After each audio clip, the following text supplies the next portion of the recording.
Over the last 20 years, golf club custom fitting has come a long, long way. From initially being a service only available to the world's best professional golfers, it's now a service available to every single golfer around the world.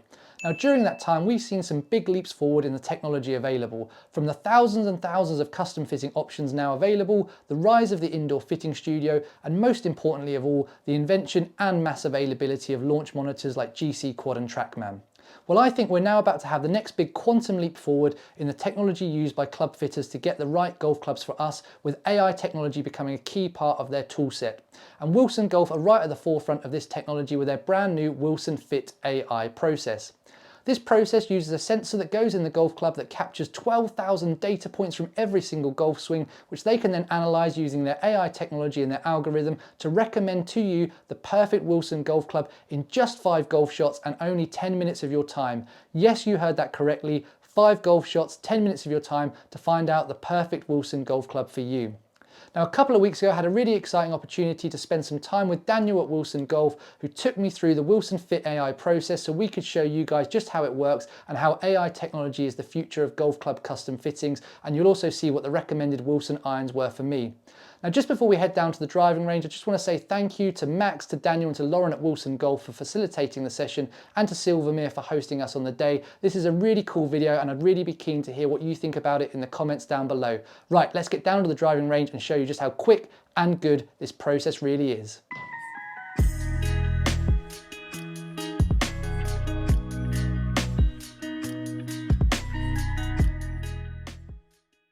So we've just arrived at Silvermere and we're with Daniel from Wilson, and we're going to start the Fit AI process and just show you how quick this process is. So Daniel, what do we start by doing?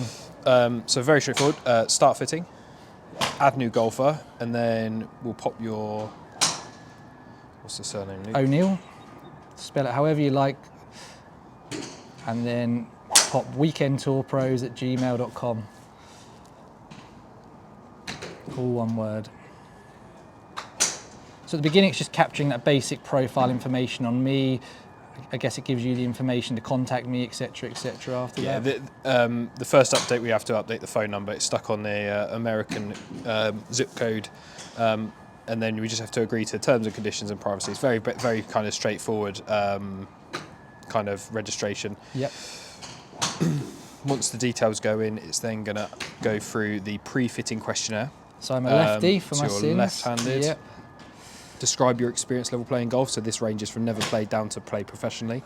I would guess I'm either the 3rd or the 4th one. I definitely play frequently and keep score competitively at club level, but I'm a handicap golfer. So perfect. Let's go competitively because you're playing in competitions. And what's the handicap currently? I'm 11.4 at the moment. Perfect. Future goals for the game, so this ranges from complete a round all the way down to break 75. So I would say break 80, that's always my goal. Yeah. I'm an 80s golfer, I break 80 once in a blue moon, that's the goal, to do it more frequently. Perfect. What's most important for your irons? Is it distance and forgiveness or control and work? Distance and forgiveness, definitely. No I would problem. like to say the bottom, but I definitely need as much help as I can get. And then what is your desired iron head shape? Are you looking for a powerful head size with generous offset or compact head size with minimal offset? Again, I would like to say the bottom, but I think the top is more appropriate for me. How tall are you? 5'11". And then I have got the wrist to floor ruler to see that quickly. So let's go. The bands on these are quite generous, but I could say you're 35. Grip size you currently play? I play an undersized. I've got very small hands. I wear a very small glove, so I wear undersized grip. I can play both standard or undersized, but I prefer undersized. So with the app, the way the grip size works is that just pulls through at the end. So whatever you put in is what it recommends. And that will just dictate what grips it will show to you available when we go through to the final stage of completing the fitting. So press next.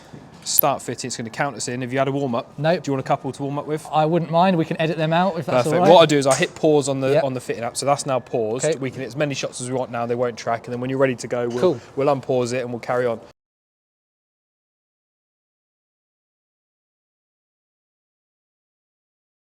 We've got the green circle on the middle of the app, so we're good to go. Perfect. And this is the bit where we just hit 5 shots to try and capture all that data. And my understanding, Dan, is this sensor we've got on the top of the club is the bit that's capturing all that data that you'll be able to see in a second. Yeah. When we hit the 5 and we select the shots we're going to use, we'll kind of give you a little overview of what the sensor's doing and what data it's capturing. It's the worst one yet. It happened to be the first one we used.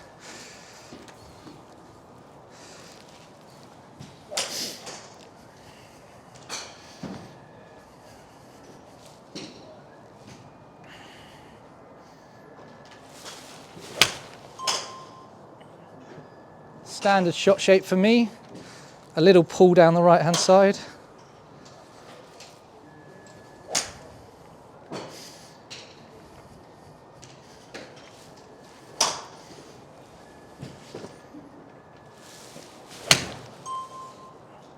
That's better. Straighter, much straighter. Is this a particular iron that you use for the fitting down, or is it just an iron built for this purpose? We control it. We call it our control club. Okay. Essentially, what it is a player's distance iron. So. Yep. So similar to that Dyna Power Forge kind of category, middle of the road. Correct. Yeah, it's missing. Essentially, it's missing the power holes underneath, but it's very similar to that. So we find that if people quite like hitting that in a fit, it's normally quite a good place to start. So we just need one more. Okay. I can't believe how quick this is. We're like nearly there at the point of getting a recommendation.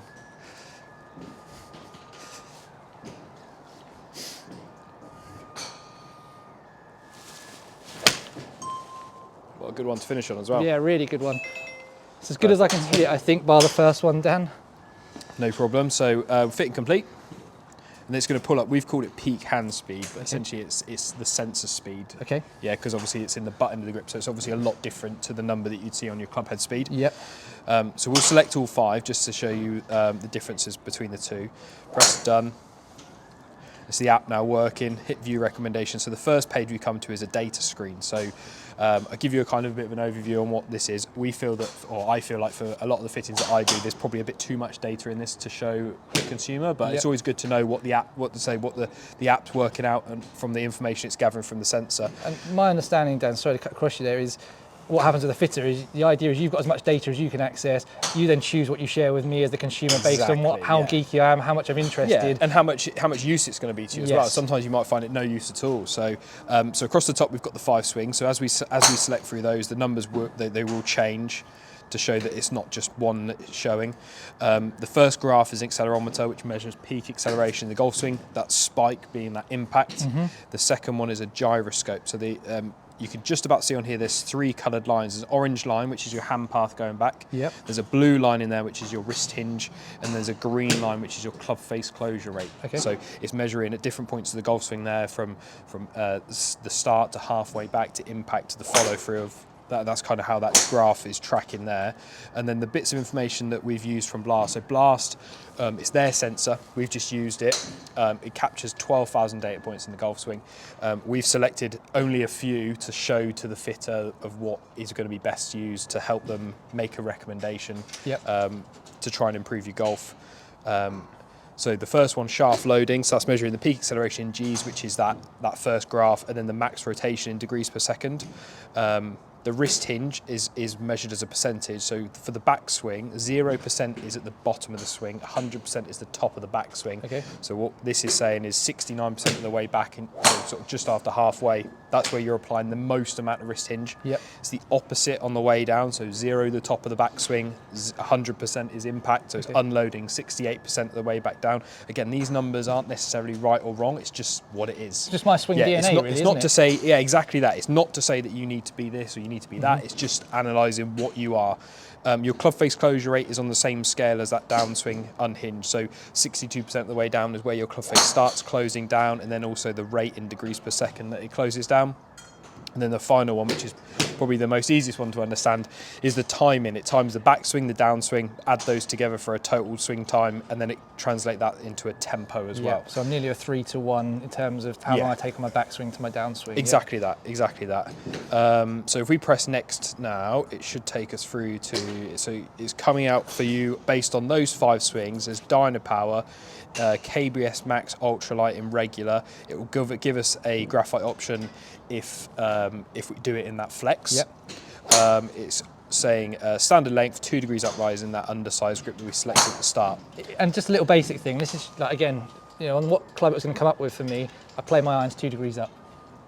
So already we're in the ballpark, which is good. But the idea behind this and the way we've kind of trained our fitters to do it is that at this point here this is when the phone goes down, you build the recommendation, you begin your fitting from there to try and make sure that all of those bits that are recommended are performance-wise good as well, because that's obviously most important when you're on a golf course. You want to make sure you're your clubs are performing, don't you? So absolutely, and I think that's one of the key things I think I probably want to get across in the video, that we're not trying to say this technology is trying to replace the job of the fitter. I think the idea of it is you've got me to the point where a club that's probably the right club for me is in my hands now. Within 10 minutes, it probably feels like we've been here.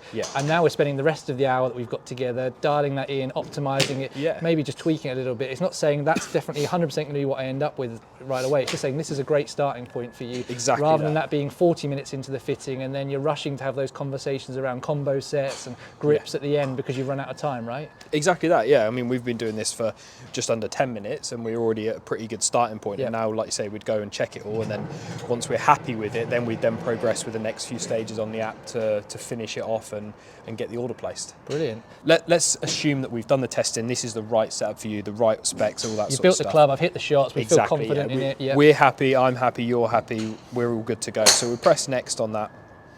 It's then going to pull you up a set configuration page. That's all just picking what clubs you want in the bag. So we'll go 5 to pitching wedge. I was saying, one thing I would say is I play a 5 hybrid because I don't get a lot of launch. Perfect. So I normally start my irons at a 6, like to go up to a gap wedge normally in the set, and then I start to go specialist wedges from there. I always find that having a set gap wedge is better for me than a specialist wedge from my experience. Problem. Like I say, it will let you tick and untick whichever of these. If we don't offer it, it won't let you tick it. So for example, on this here, we can't have a 2 or 3 iron in Dynapower because we don't do one. So you're not able to tick that. When we go to this page here now, the grip selection is only going to show those grips that we offer in that size that you selected. So for example, you selected undersized, so we've only got 3 options there. We've got Golf Pride, we've got Lambkin Lambkin 360, and then the Wilson Staff ladies wind grip there. So, and I think that's because I have a small hand, so I've picked undersized grips. I normally play them undersized with a bit of extra tape on them. So how many wraps to take? So we've got the bit. Perfect. Here we we've go. got the bit to put that in as well. So I have an extra wrap on whatever standard is. So 2 wraps is it normally, and then I would play out of those. I'd probably go for the crossline Lambkin, having 360. used it before. So with the logo position doesn't matter because it's a 360 grip. And then the final box we've got additional comments. So let's put your name in the shaft band. I know something that we do. So we'll put that on there so that when that gets sent off, that the guys placing the order will know to pop your name on the shaft band. So it's quite straightforward there. So now we're at the final build sheet, so which just highlights everything that we've just done, a final check of as you like, and then this is where at the point now we press save, and what happens here is it will save a spec sheet locally on the phone that we've used, so on my phone here. It will send an email to my email account, so I'll be able to place that order for you. And then finally, the most important bit really is that spec gets uploaded into the AI algorithm, so it relearns your fitting. So what we might find is, obviously it's a bit of a demo today, we haven't made too many changes, but you might find that if you do make a lot of changes, if you use this again a couple of months down the line, that it's changed the recommendation based on all those fits that are uploaded, and that's happening globally around the world at the minute. So it's quite powerful already. It's like I say, the starting point was pretty accurate. It's only going to get more accurate. It's not going to get less accurate. So. And I think for me, like, going back to this question at the beginning, I'm sure if I'd answered a couple of those questions differently, whether it recommended Dynapower or Dynapower Forged, I'm probably that golfer that is like, I'd probably want to play the Forged, but I know the Dynapower probably would be the ultimate forgiveness club for me. But so it's that kind of bit. And obviously, if we were doing, going through the full way with the full fitting kit that we had, we would normally have is, I would be testing Dynapower Forged. I'd be testing the heads that you want to play against, performance, because you've got to look down at them. They're your clubs. I just got to try and make them work. So. No, really good. Is there anything else that you think is worth us telling to the viewers, Daniel, at all? Or do you think that's enough for today? That's pretty much the fit from start to finish on how to use Wilson Fit AI. Like I say, it's quite a powerful tool. It's only going to get more powerful. So if you haven't tried it, I'd very recommend going to get tried for it. And again, I have to look at how long the video is, but I think we've been here, Daniel, 15 minutes. You've captured all my profile data. I've hit my swings. It's told me things that I was surprised it's got right about, like my upright. It's given me a recommendation that I know is a great starting point for you and I based on the answers I've given. And we'd have got to a point whereby with that extra time we'd have had in the fit, we'd have built the club, we'd have dialed it all in, come to the right option, fed that back into the algorithm, so the next golfer along would have got some exactly. And if we've got more time to go and test some wedges or a hybrid as well, then we've got that time as well. So. Brilliant. Thank you so much. Hopefully, guys, you've seen that's really, really interesting. Like I say, I do really think AI in golf clubs, we've heard it a lot of being used by the manufacturers, Wilson included, and how they've used it to help them build and make new golf clubs for us. We're now at the point where it's coming into helping us with our custom fitting process. Wilson are right at the forefront of that, leading the industry in introducing this technology. And hopefully it's something that you find really, really exciting. We'll be hopefully looking forward to having a Wilson fit soon. I'll make sure I put in the link down below on the link to the Wilson website as well, where you can find your local Wilson AI fitter as well, and hopefully go through this process yourself and have a really quick, awesome AI-based custom fit. Thanks for watching, guys. Goodbye.